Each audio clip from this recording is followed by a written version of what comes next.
Nu ko, labrīt tauta. 17. dienā, 17 reizes. 17 time. 17. Yes.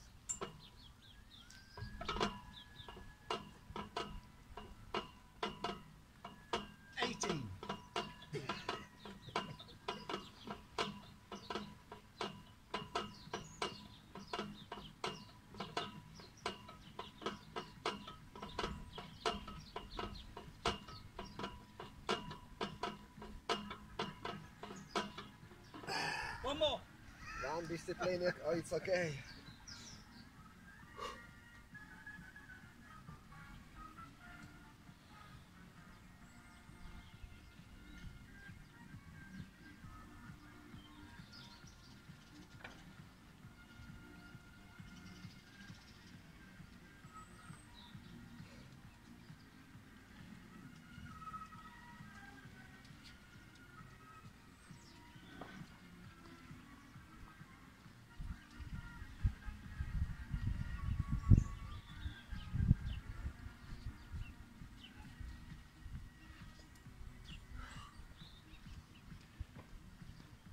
Jāpaskatās, iet video.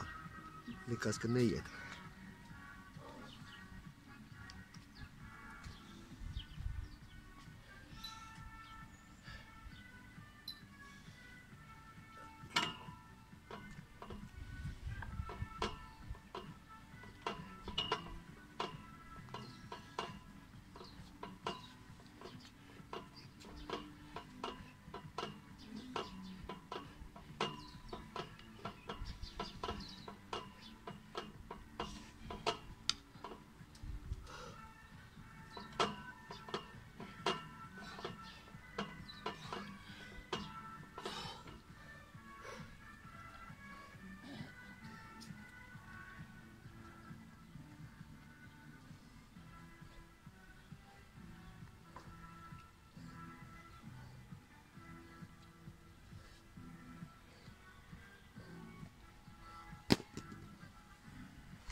Oh, today challenge is finished. How good? Tomorrow 18. 18. No, God bless you, brother. What time do you fly tomorrow? Tomorrow 7 o'clock. Evening. Yeah, aeroplan Aye. in Latvia. Yeah. Yeah, So you're here in the morning? You're here tomorrow? yeah. No, tomorrow.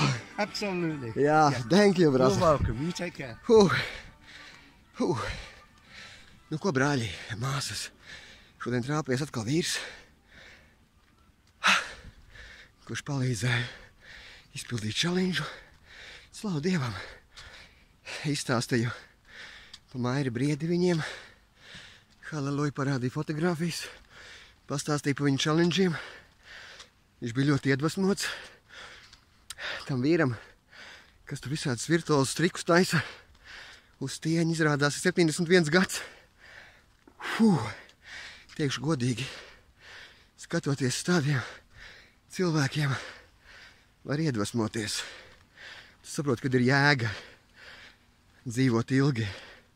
Jo citreiz tu skaties uz 50-gadīgu, kurš jau gan rīzi miris.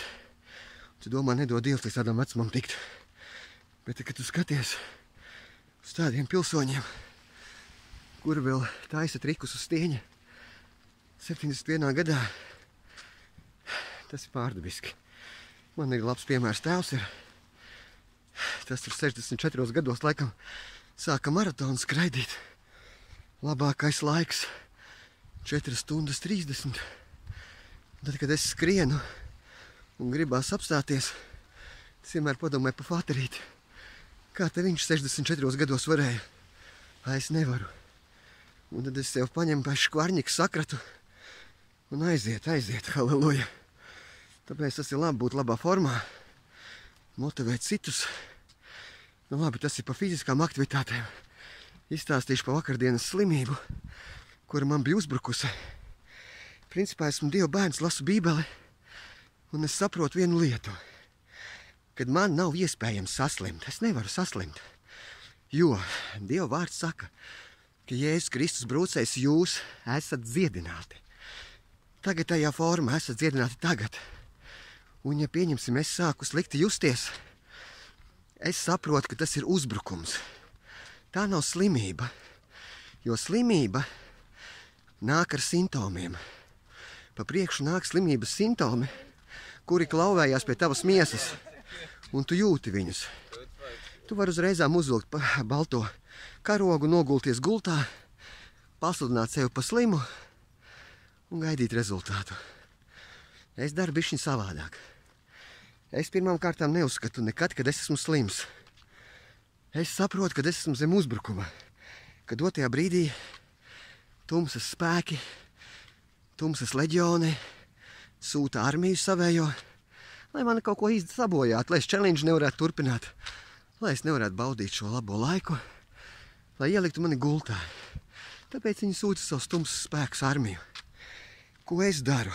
Es nevelku balto karogu ārā, es velku ārā zobenu, vairogu un sāku viņus močīt uzreizām visas Jēzus Kristus vārdā.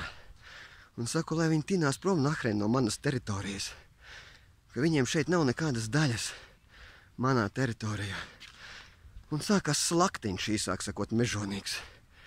Citreiz viņš turpinās dienu, citreiz divas nedēļas. Katrā gadījumā, kad es uzsāku šo challenge 17 dienas atpakaļ, es biju galīgi nekāds. 8. dienā mani atlaida. Es jutos ideāli. Atbraucu uz šejienu un atkal sākās. Bet tad, kad vakar es biju galīgi gatavs, es arī, protams, bet es lūdzu Dievam, Dievs, kāda ir taktika? Kāda ir cīņas taktika šoreiz?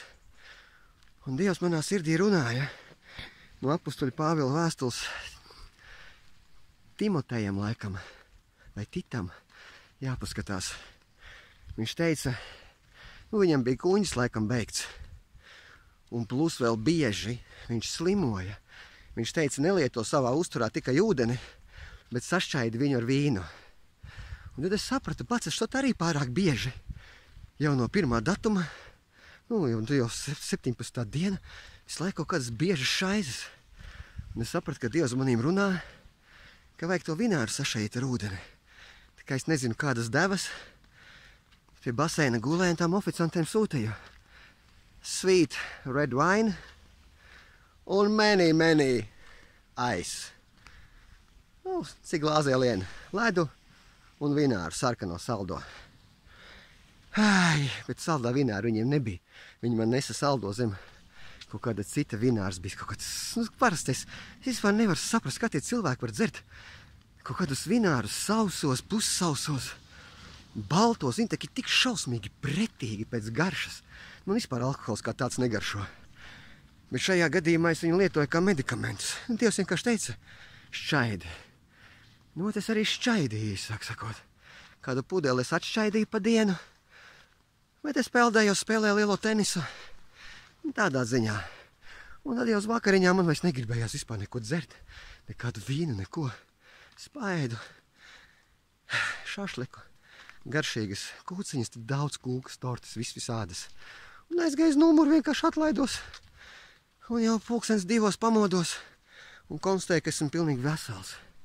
Un šodien es jūtos vienkārši brīnišķīgi. Man Dievs lika šoreiz tā cīnīties ar šo pretinieku.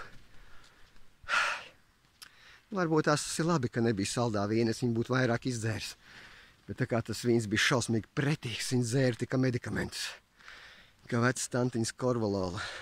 Šausmīgi pretīgs vīns, ja godīgi. Tā kā bāc, atkal esmu rindā, visi kārtībā, viss gods un slava Jēzum. Un 50 gados ir labāk nekā 25 bez Kristus, bet galvenais ar Kristu. Un ja tu gribi arī pieņemt Jēzu Kristu kā savu glābēju, tā nav problēma. Vienkārši lūdzam, mīļais Jēzu, es tev ticu. Piedod manus grēkus, ienāc manā sirdī un kļūst par manu kungu un glābēju. Āmen. Un tu sāc runāt ar viņu. Ko tev darīt, ko tev nedarīt. Un tā, tauta, lai Dievs jūs svētī. Un kurš ir slims, lai paliek vesels Jēzus Kristus vārdā. Āmen.